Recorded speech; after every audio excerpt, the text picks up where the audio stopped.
Today we're going to be talking about intermittent fasting. It's kind of this hot topic that's been, more in the media nowadays. So I figured it'd be good to kind of go into the science about it and see what's going on. So the food choices we make in terms of nutrition are profoundly impactful on our health. We know this. We are told this from the beginning, like eat your fruits and veggies.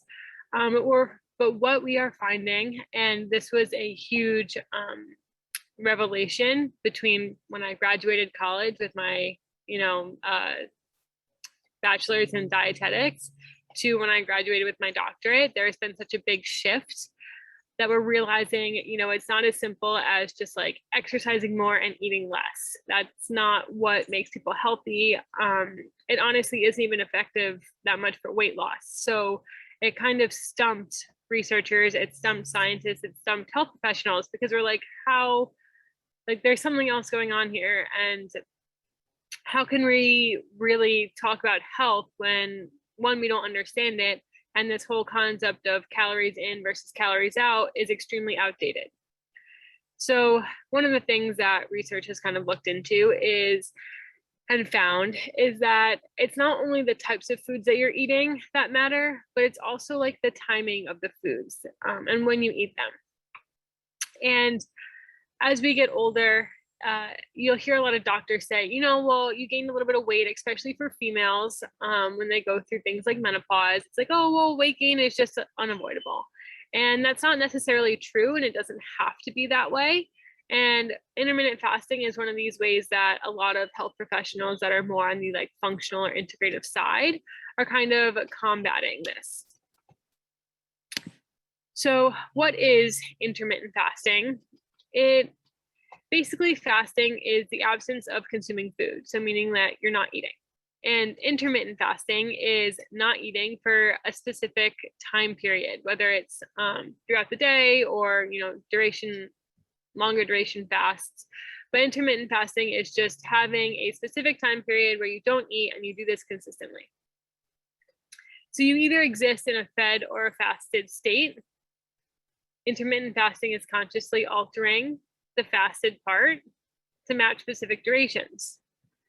But what makes it simply different than just cutting calories is that it's a lot easier for people to look at intermittent fasting and say, okay, I'm going to eat for between the hours of 9 and 7 every day, or whatever it is that you choose, rather than saying for the next year, I'm going to only eat 1,200 calories a day and hope to lose the specific amount of weight that I want to lose, right? It's a lot easier to go day by day and have more of a very specific thing rather than hoping that long-term over a few years or a few months, whatever it is, that, a very specific calorie goal is going to give you the results that you want. There's also some additional benefits to intermittent fasting than just being in like a calorie deficit. And we'll talk about those in a second. So some of the benefits of intermittent fasting include reducing your risk for diabetes. It can help lower cholesterol. It can help reduce risk for Alzheimer's disease. It improves fat loss. It can lower blood pressure, and it can reduce inflammation, which there's also, it lowers oxidative stress, which there's also this theory that oxidative stress is actually associated with aging. Oxidative stress is what causes aging. So if we can lower that, we can slow aging, and that's kind of where that comes from as well. So looking at the science behind it, eating all day long actually overtaxes our pancreas and our digestive system. It can hinder our ability to absorb nutrients from our food. And when we eat, insulin gets released from the pancreas. So the pancreas is working really hard. Every time we put food in, we have to release insulin, and the insulin works to move sugar into our cells. Mostly when we eat, the sugar gets stored in our liver or in our skeletal muscles. But once we exceed these storage sites, we start to store it as fat. When we are in a fasted state, we have low insulin levels, and this allows us to tap into our fat stores for energy. It also promotes human growth hormone. So this is elevated during fasting, and this promotes lean muscle mass and induces autophagy. So autophagy is the programmed death of a cell. The reason why this is important is because if our cells did not die when something was wrong, that's how we get diseases like cancer. Typically a healthy cell, if it starts to notice any changes, things aren't working right, it will kill itself. It will kind of disperse and cease to exist. If we don't have this, that means that damaged cells can reproduce and produce more damaged cells and more damaged cells. And then we get things like diseases, speeding up of aging, cancer, the like. So this human growth hormone actually helps to increase that cell death when it needs to be done and promote lean muscle mass, which means that we can, instead of store fat, start to build muscle. So when we're talking about intermittent fasting, we're really talking about two different types of people. We've got carb versus fat burners. And most of us, unless you are on a keto diet or already practice intermittent fasting, are probably a carb burner. What this means is that we use glucose for fuel. We might get hungry pretty often, especially if you eat, a perfect example is like cereal. If you have cereal every morning and then within an hour or two of breakfast, you're hungry again, that means that you're definitely a carb burner. These people tend to get hangry. We'll experience dips in our energy throughout the day. We'll probably struggle more with fat loss and our weight in general because we have high insulin levels. And we have increased oxidative stress and inflammation. When you go to the doctors and you get your blood sugar tested, your blood sugar could be normal. We typically do not test for insulin unless there is something that's really standing out, or you go to more of a functional based professional who might say, let me test your blood sugar, but also let me test your insulin levels. But what you'll see is someone with a normal blood sugar, but someone with high insulin. And this means that their body is working really, really, really hard to produce the hormone insulin in order to be able to combat their diet. And over time, for example, the disease diabetes, your pancreas starts to shut down. It gets overworked, it's too tired, it can't do it anymore, insulin levels drop, and all of a sudden your blood sugar rises and it stays consistently high, part of it is cut off. How about now? Is that better? Hopefully. Perfect. Okay, cool. So anyways, so insulin will drop, blood sugar goes up, it stays up for a long time, and then all of a sudden you get diagnosed with diabetes. Whereas fat burners, on the other hand, tap into fat stores for energy. So this means that you have sustained energy, you're able to think a lot more clearly, and you usually have better sleep because you don't have these dips and spikes of blood sugar. And typically fat burners don't experience hunger because they are able to pull energy from their fat stores. They tend to lose fat more efficiently and they age slower. So what we're looking at with intermittent fasting is kind of switching from being a carb burner into this fat burner. When we talk about intermittent fasting, a lot of people say, but what about my energy? Aren't I going to be so tired if I'm not eating? How am I going to have all the nutrients my body needs in order to function properly? So your body will be able to get energy from somewhere. The body always has the energy it needs unless you're someone who's malnourished or someone whose BMI is very low. BMI stands for body mass index. This is pretty rare in America because we do have this population of obesity and overweight individuals. That's very high.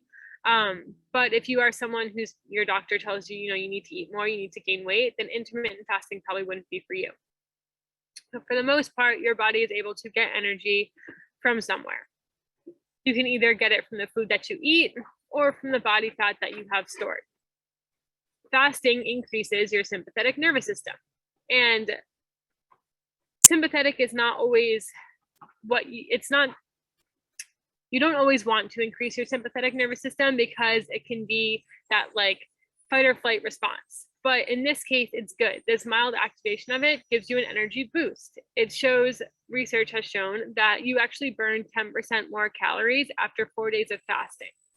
So what that's saying is your body is working a little bit harder, not having the food kind of spikes stress levels a little bit, just enough to be able to give you that boost of energy so that you can get through the rest of your day. And eating large meals can lower your energy. So if you think about it, eating a significant amount of food, like at Thanksgiving or maybe Christmas time or during the holidays, you typically feel really tired after, right? You're not going to go like run a marathon after you eat all that food. You're pretty much just going to go lay on your couch and maybe watch like some football or something. So this is why like fasting can actually increase your energy levels as well. You're not spending so much energy breaking down all the food. You're able to just focus on using the fat that you already have stored for energy. If you think of a hungry wolf versus a fed lion, what would you rather be around? I'd definitely rather be standing next to a fed lion. He's going to be lying down. He's going to be happy that he's fed. Whereas a hungry wolf is going to be looking at me as if I'm his dinner. So thinking of it in that kind of sense. And what about feeling hungry? So this is another question that we get a lot with intermittent fasting. And hunger is tricky because it can be very powerful. If you've ever had a craving, if you are a female and have been pregnant and have had a craving, you know, it can be pretty intense. But hunger actually comes as a wave. So ghrelin, which is the hunger hormone, when this hormone is up, you're going to feel hungry. This increases, and after about 3 to 4 hours, it stops and the production actually goes down. So if you don't eat, your hunger is going to go up and go up and go up for about 3, maybe 4 hours. And then all of a sudden, you're back to your base level of hunger. So it's not like after 12 hours of eating, you're so hungry. You're actually just as hungry as when you started to get hungry in the beginning, because your hormone levels don't just keep rising. They come up and then they drop, and they go up to the same peak and then they drop again. So it's kind of finding that balance. And you'll notice this if you've ever been like super busy at work and didn't get to have your lunch or something along those lines. And by the time you realize it's like 4 or 5 hours later, and you're like, oh, wow, I didn't eat. And I totally forgot that I was even hungry. That's because your hormone, ghrelin, levels have dropped. So now you don't have that hunger anymore. So when you're intermittent fasting, remembering that, you know, this feeling of hunger isn't going to last forever is one way to kind of get through it. But also you can do things like drink a glass of water. You can drink black coffee or tea, which we'll talk about in a second. And all of these are kind of ways to combat that feeling of hunger by putting a little bit of something into your stomach that won't technically break your fast. So there are a few styles of intermittent fasting. There's more than what I put here, but these are the main ones that we typically see. And the first one, which I recommend, is, you know, the easiest way to start off if you're considering trying to start intermittent fasting, and that's just a 12 and 12. So you have 12 hours of eating with 12 hours of fasting. Usually your fasting is overnight. This is super easy to do. If you had dinner at 7, when you wake up in the morning, don't have breakfast until 7. Very simple. It is pretty much at the bare minimum what everyone should technically be doing just for general health, whether you want to call it intermittent fasting or not. But it's always a good starting point to just be aware of. And most of us do this already without having to really think about it. Then we have a 14-10, and that is 14 hours of fasting with 10 hours of eating. This is also easy for most people to do. It can fit really well into majority of schedules. And if you want to take it one step further, you know, if you realize that you've already been doing the 12 and 12 without having any issues and not really trying, then a 14-10 would be a good place for you to start as well. And then next we have the 16-8. So this is ideal for women, especially who want to do like focus on weight loss, especially with like menopause. But it's an 8-hour eating window. And, you know, we work for 8 hours a day. So if you're someone who typically we work for 8 hours a day. So if you're someone who has an office job, you know, either only eating within your scope of your job, or coming in about 4 hours during your work day, starting your meal then, and then you have about 4 hours after work to be able to eat dinner, enjoy your time, and then fast the rest of the time. A little bit more severe than this is a 20-hour fast, and I don't recommend this for most people because it can cause some health issues and there can be some side effects. Some people like it because it can really increase their weight loss more rapidly, but it typically isn't sustainable, and it's not one of those, it's not one of those things that people do for a very long duration of time, which means that you're just going to end up gaining the weight back anyways. The 5-2 is eating very few calories, either 500 to 600 calories for 2 days a week, and then having 5 days of normal eating. This is popular with people who have like very crazy schedules and, you know, can't dedicate like full days to focusing on intermittent fasting, but they have 2 days off a week from work, and those 2 days they can really focus on, you know, eating minimal calories, whatever it is. So this is a popular option. And then the other one is very similar, but it's alternative day fasting. So that would be eating normally one day and then eating either nothing or just 500 calories or less on the next day, and just alternating throughout the week. So typically with intermittent fasting, if you're going to start with a 12-12. Then as you get more used to it, you can go up to a 14-10 or a 16-8. These are the ones that I prefer. I don't typically love the 5-2 or the alternate day because I find a lot of people will go back and say, oh, it's my non-fasting day, I'm going to eat, you know, 10 donuts. I feel like that defeats the purpose. Some people, you know, that's what they have to do and it is what it is. But I typically like the 12-12, 14-10, or 16-8 as the best ways to intermittent fast. So next we're going to talk about hydration, and I do see that I have a question here about hydration, so I'm going to answer it. But the question is, can you drink tea, coffee during the fasting period? And the answer is right here. So staying hydrated is crucial during fasting. If you become dehydrated, it's very dangerous. If you, you know, we've been told this for majority of our lives, most people have, you know, running out of water is way more dangerous than running out of food. You can only survive about 3 days without water, where you can survive up to like a month without food. So depending on your fat stores. So really making sure that you are staying hydrated. During fasting, the body can do something it's called dumping water, and that can result in even more rapid dehydration. This could be things like you'll notice yourself having to use the bathroom a lot more. Your bowel movements might be a little bit loose, so maybe some diarrhea, as well as just peeing more frequently. And if you notice this, it is a normal side effect of fasting, but you have to make sure that you're replenishing everything that you are secreting. And things that don't break a fast include water. Plain filtered water is the best option for hydration. And you have things like black coffee, which I'm not the biggest fan of black coffee in general, just because it can be very dehydrating. It's a diuretic, but since it technically does not contain any calories, it is an option that will not break a fast. And a lot of people will say, you know, drinking a cup of coffee in the morning helps to curb their hunger. So it can be useful if you need it. And then another one is plain tea. So this is my favorite option, besides water, of course, but herbal teas, black tea, green tea, all of these are allowed on a fast as long as you don't add anything to them. So no like honey or milk or anything like that. But teas are great because not only do they keep you hydrated, most of them, some can be a little bit of a diuretic, but a lot of herbal teas also have other benefits. Like for example, spearmint tea is just really good for your immune system. So it's important to look at the different things that are in your tea and see what benefits you can get from it. I have a question here. Does black tea increase blood pressure? It can. If you're very sensitive to caffeine, then yes, it can. But typically black tea has a lot less caffeine than something like coffee. So I would definitely choose a black tea over coffee. But if you're really concerned and you have really high blood pressure that is caffeine sensitive, I would definitely avoid it.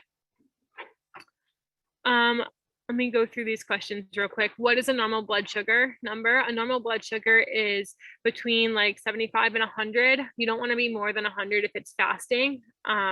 It's important to make sure that you test fasting though, which means that you haven't had anything to eat before you test. Otherwise, you can get a screwed up reading. And black coffee with sugar-free, no calorie flavoring, still okay. So technically, if there's no calories, yeah, it won't break a fast, but those sugar-free, no calorie flavorings are filled with chemicals and a lot of like natural flavors, which are not so good for us. So I don't recommend them to any of my patients, but if you really hate black coffee, I would say, find a tea that you like and try that instead. It'd be a lot healthier. And the 16-8 schedule can be every day, or should I alternate? Yes, 16-8 is every day. So every single day you fast for 16 hours and you have an 8-hour eating period. And then one more question, can you add sugar substitutes to tea? So again, it's the same answer with black coffee. Sugar substitutes, the only one that I'm really okay with is like a stevia because it's natural. It's just, 100 times or 1,000 times sweeter than sugar, but it's usually not recommended to add that to tea during fasting. Okay, so tips to start intermittent fasting if you're thinking about doing it. Always start slow. Start with a 12-hour fast, slowly work your way up to a 16-hour fast. Making small changes is going to have for like more sustainable habits. And if you make a bunch of drastic changes and all of a sudden say you're going to go to like the alternative day fasting or like a 20-hour fast out of nowhere, you're probably not going to be able to follow through with it and make it a habit. So always starting slow. And then keep at it. Give it about 30 days before changing things up. Usually it takes 6 to 8 weeks to really see, any like crazy benefits, and try not to get too discouraged too early on. When you are doing this fasting, you might notice that you start to feel good. You might not notice anything at all, but really just keep at it because the benefits over time are what really matters and what we're really looking for. And of course, drink plenty of fluids because like I said, remember to stay hydrated to prevent negative side effects. Hydrating with fast approved beverages is an absolute must. If you don't stay hydrated, intermittent fasting is going to not only be bad for your health, but you're probably going to be pretty miserable doing it as well. Another question is, would 9-15 work? So like a 15-hour fast and a 9-hour eating period. Yeah, that's totally fine. I think that the reason why, like the 12-12, 14-10, it's just they're even numbers, but anything around there is totally fine. If 9-15 works better for you, it's 1 hour difference. It's not going to make too much of a crazy difference. So yeah, that's fine. And then erythritol or monk fruit are natural. Are they okay? So erythritol is actually a sugar alcohol. I do not recommend that. It can cause diarrhea and it can cause some GI upset. Monk fruit is a little bit different. Some people can tolerate it and some don't. It is nice because you can cook with it and it is like a 1-to-1 sugar substitute. But again, it's not totally like, it does affect your blood sugar in a way. It's not like a totally negative calorie. It's not just like nothing, so it can disrupt the blood sugar process. I wouldn't add it to something while you're fasting, but if you like to cook with it or like to use it, then that's your preference. Okay, so what should I eat after a fast? The biggest thing to focus on is whole foods, right? It doesn't really help if we're trying to focus on our health, start intermittent fasting, and are like, well, I'm intermittent fasting. I'm just going to eat donuts and cookies and whatever I want throughout the day because I'm intermittent fasting. That's not the point of this. The point is to really develop this like healthy lifestyle. And one way to do that is focusing on whole foods such as fruit, vegetables, high quality protein from things like organic meats, eggs, and wild caught seafood. We want to eat healthy fats because we do want to switch to that fat burning. So this Typically, intermittent fasting pairs really well with like a lower carbohydrate diet. Not saying that you cannot eat carbohydrates, but we want to focus on ones that are unprocessed, things like berries, vegetables, fruits, sweet potatoes, brown rice, things like that. And switching to a higher fat diet with healthy fats, things like nuts, seeds, avocado, coconut oil, and olives, can help kind of our body like switch to that fat burning machinery and that fat burning process a little bit better. And then limit processed foods and carbs. Of course, this is what I've been talking about, just avoiding like alcohol, avoiding processed sugars, food additives, things like, you know, those sweeteners that are not so healthy, flavorings, colorings, things that really aren't a food. Like, it's not found in nature. It's not really a food. It was made in a lab. And do we really want to be putting that into our bodies? Always going back to like, can you find it in nature? If so, it's probably good for you. And one question that I have coming up right now is, how bad is farm seafood? So farm seafood has, you know, there's different advantages and different disadvantages. For the most part, it's not good, especially certain types of fish, like for example, salmon. Farm salmon is actually dyed pink, so it's not naturally pink because they don't have the same diet as wild salmon that turns the flesh pink.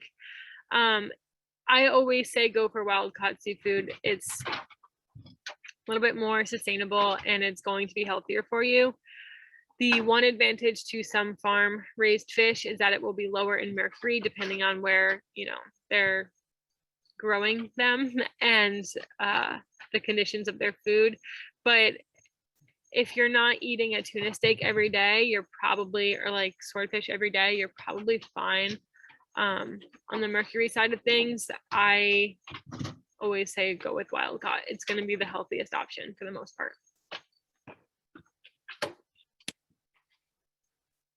So who should avoid intermittent fasting? I kind of touched on this before, but if you are a brittle diabetic, meaning that your blood sugar is very difficult to control, or if you have uncontrolled diabetes in any sense, you're not going to want to start intermittent fasting. You really want to get that under control. And after that, you know, you can work on doing, once your blood sugar is a little bit more stable, you can work on doing intermittent fasting. Otherwise, what you're going to find is fasting for too long is actually going to make your blood sugar spike because you're going to start breaking down carbohydrates and you won't have the insulin to regulate it. So you have to be very careful. If you are frail or have a low BMI, like I mentioned before, you need to avoid intermittent fasting because you're not going to have those fat stores to be able to pull that energy from. And you could potentially put yourself into a very dangerous situation. If you have chronic heart issues, or if you're greater than 70 years of age, you know, there are plenty of 70-year-olds that might be super, super healthy and they would probably do well with intermittent fasting. But if you're a 70-year-old who's a little bit sicker and has some chronic issues, it might not be for you. The other thing we want to watch out for is as you get older, your body mass there reaches a point where you start to get a little bit frail, and we don't want to push you over the edge for frailness. Children or adolescents should avoid intermittent fasting just because they are growing and they still need a lot more nutrients to develop. Anyone with chronic kidney issues, or if you've recently been in the hospital for, you know, a few days or longer, you would want to avoid intermittent fasting right after the hospital. Once you recuperate and start to go back to more of like a normal life and are healthy again, then you can by all means start intermittent fasting. And of course, if you have a history of an eating disorder, it's not always the best to restrict intake because it can push you over the edge to develop an eating disorder again. But if you are thinking about working and doing intermittent fasting, it is always good to work with someone like a dietitian or any type of like functional medicine professional, or if your doctor is really like forward and hands-on, they might be able to help coach you through it as well. But it's really important that you do focus on working with a medical professional because there are things that can go wrong. And you can see this is not like a small list of who should avoid it. It's a kind of a pretty big list. And especially if you're on this list, you definitely don't want to just start something and not be able to have the support that you need. I have one more question here. So you mentioned coconut oil. What about olive oil? Olive oil is great to use. I'm a big fan of it. It's not that you can't use it. I put olives in there, and when I was typing it, I was debating whether to put olive/olive oil, but I figured I would just say it verbally. But yes, thank you for pointing that out. Olive oil is great to use. I would stay away from like corn, canola, vegetable oils. Those are pretty inflammatory. But an olive oil is great. Coconut oil is great. There's a couple other oils like a sesame oil and some other like a flaxseed or a walnut oil that can be used. But you don't usually want to cook with them because they don't have a high smoke point and they oxidize very easily. But my last remark before we get into the Q&A session is just if you do start intermittent fasting and at any point you don't feel well, stop. You can always work your way back up. You know, if you were really gung-ho and decided to heed my warnings and not start slow and went just with a 16-8 and you didn't feel so good, you can always go back to a 12-12 and kind of work your way up slowly throughout the course of a few days. Okay, so I'm just going to go to the next slide that way because I have some questions coming in, that way I can answer them. So the next question is, what about ghee or clarified butter? So again, yeah, that's a totally fine fat. Those are great. That's ghee's been used for thousands of years, especially in like Ayurveda and Indian culture. So by all means, you can use ghee or clarified butter. Yeah, as long as you tolerate it, as long as there's no, like if you're vegan, obviously I wouldn't use it, but that's a totally fine fat to use. Yep. Does anyone else have any questions regarding like intermittent fasting or foods to eat after? It seems to be a lot of the questions.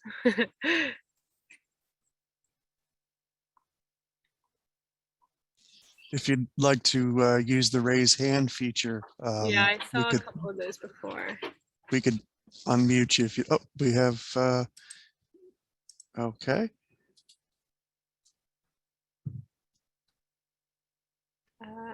Who was that? Was that Marianne, do you have a question?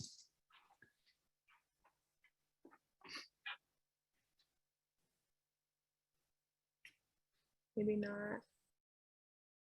No. Okay. Elizabeth, do you have a question?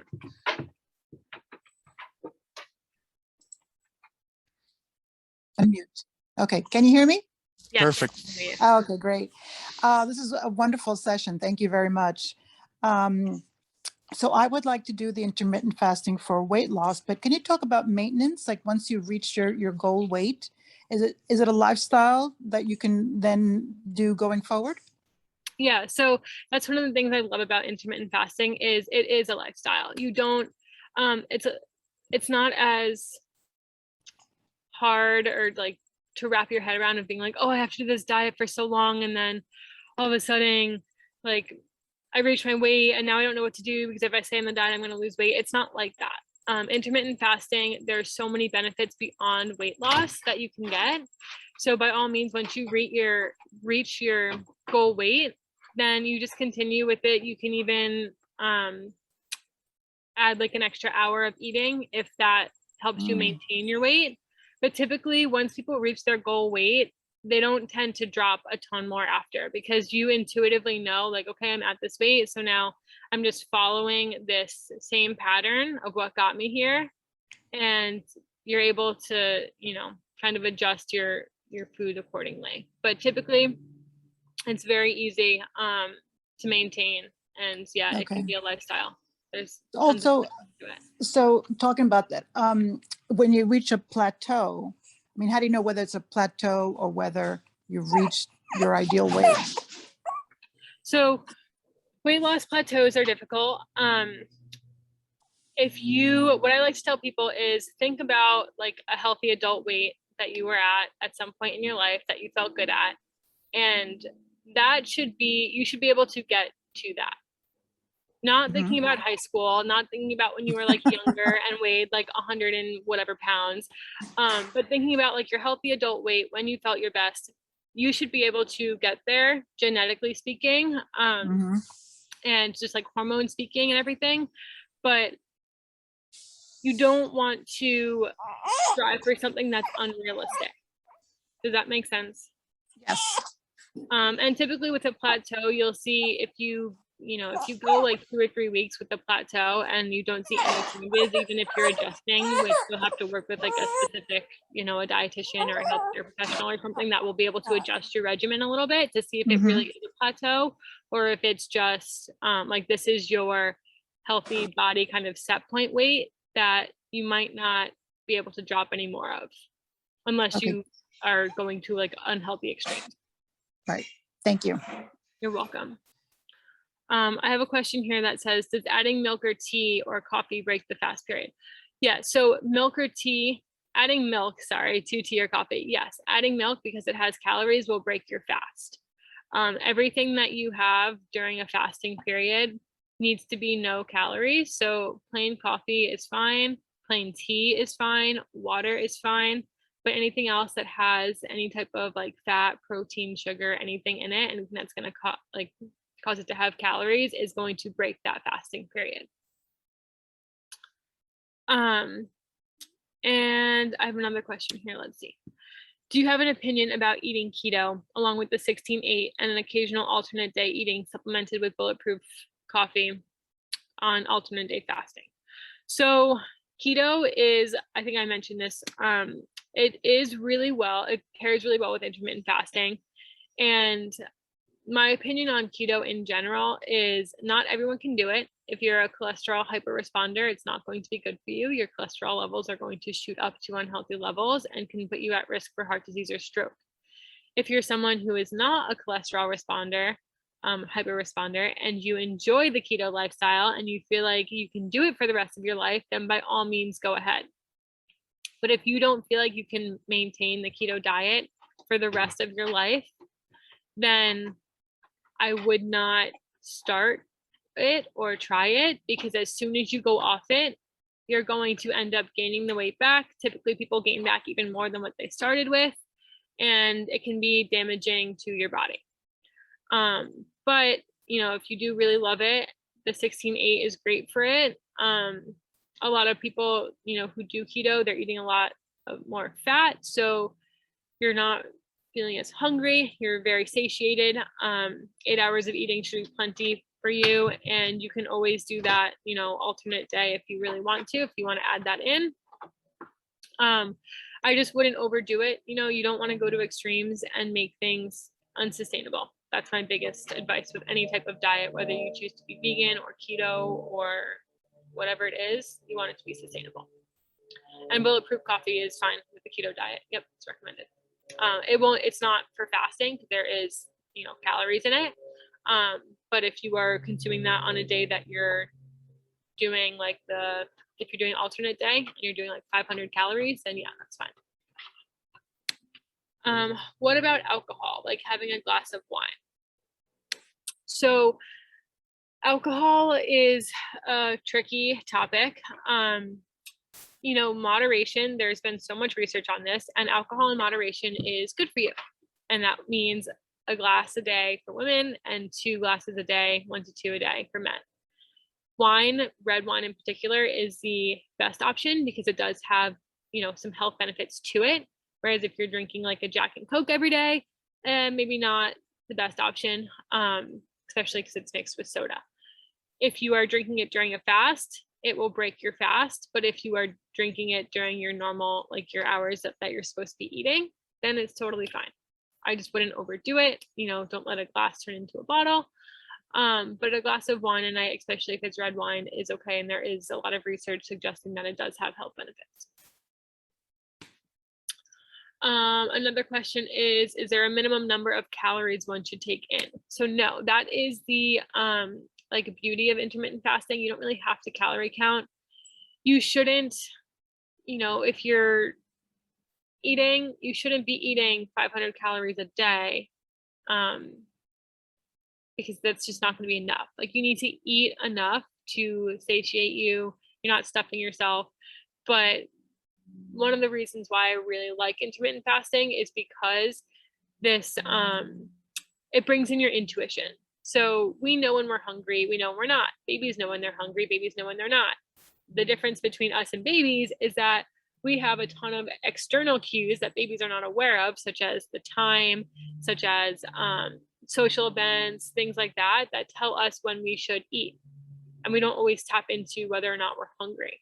Whereas when you're eating intuitively, especially when you only have so much time to eat during the day, you're only allowing yourself, you know, whatever that time span is, whether it's 8, 10, 12 hours.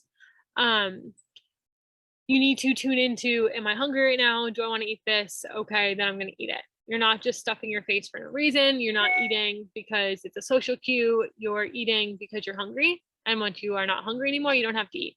And it's really just tuning into that. And then what should your eating pattern be during the eating period? So again, it's that, I guess I kind of just answered that as well. But really just like tuning into intuitively when you're hungry, when you're not. So within an 8-hour period, you can still have breakfast, lunch, and dinner with 2 snacks if that's what you normally do and that's what feels good for you. You could have, you know, 2 meals with some snacks. You could have 1 meal with some snacks. It's excuse me. It's really how you just want to make sure that you're nourishing your body and that you feel good doing it. I wouldn't say like if you're going to be doing the 8-hour fast or the 16-hour fast with the 8-hour eating, you want to space your eating out throughout that 8 hours. I wouldn't have one large meal in the middle of it because then you're technically fasting for like 20 hours. Does that make sense? You want to spread your eating out during your eating period. Does anyone else have any questions?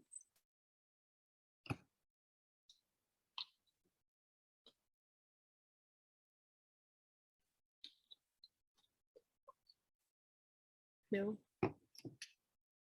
If anyone else has any other questions, feel free to type either in the Q&A or the chat. Yes, there will be a recording available. It'll be on the library's YouTube website. It might not be available directly after this. It might be a little bit in like a day or so, but it'll be there eventually.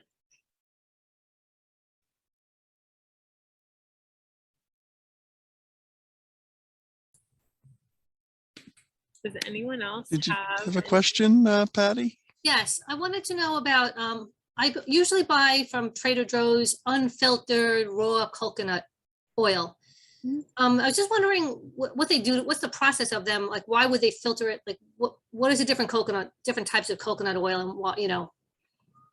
Yeah, so there's something called like fractionated coconut oil. And you know how coconut oil is more of like a paste than like a liquid?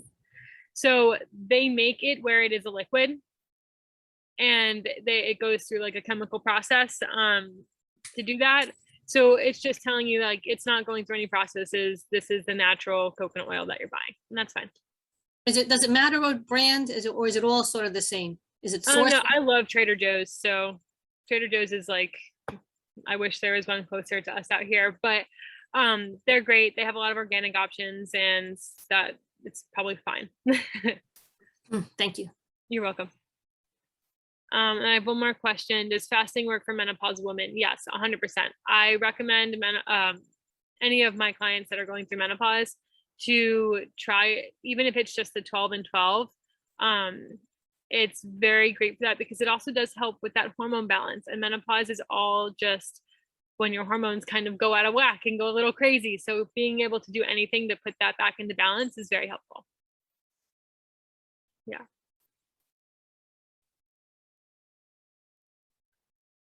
Does anyone else have any questions? Thank you, Dana. I just want to make an announcement for tomorrow at same time at 12 noon. Dana will be at the East Hampton Library doing a live presentation about herbs. and the benefits of herbs. And there will be some herb samples from Dana's garden. If you can't be in person, no worries. It'll be hybrid. So we'll send out a Zoom link for people that would like to Zoom in from home. So that's tomorrow at noon at the East Hampton Library. If you're in East Hampton, you want to stop by, you're very welcome to do so. We'll see you at the next presentation. Before we do, I see we have a question from Elizabeth. Let's Yes, see. thank you. Just a quick question. Can you tell us a little bit about the Root Wellness Company? Yeah, so that's just my brand, and it's just me, but it is what I operate under. You know, I do a lot of personal health and wellness counseling. I also have a line of some aromatherapy products, and it's really just like what I operate under. On Instagram, I try to share some health tips. My website has tons of information. And then you can always reach me through email, business speaking at rootwellnesscompany@gmail.com. But Okay, thank you. it's really just me. Okay, great. And just one last thing in reference to aromatherapy. We're going to be doing an aromatherapy program, looking to put it together for in person, probably in October, but we can also do something hybrid, date TBA. So stay tuned for that. And I'd like to thank everybody for Zooming in, and thank you, Dana, for this wonderful presentation. And we'll see you again at the next presentation. All the best. Thanks for Bye-bye. coming, guys.